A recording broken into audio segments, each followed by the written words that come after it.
आता एक सविस्तर बातमी। महानगरपालिका रुग्णालयांमध्ये एक रुग्ण एक नातेवाईक ही पद्धत लागू करा।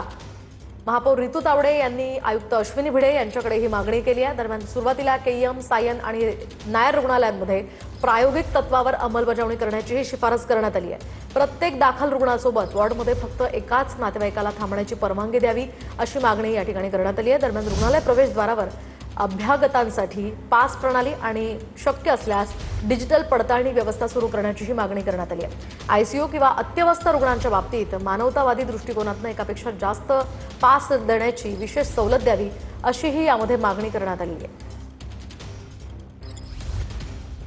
अधिक माहिती जाणून घेऊयात ग्राफिक्सच्या माध्यमातून।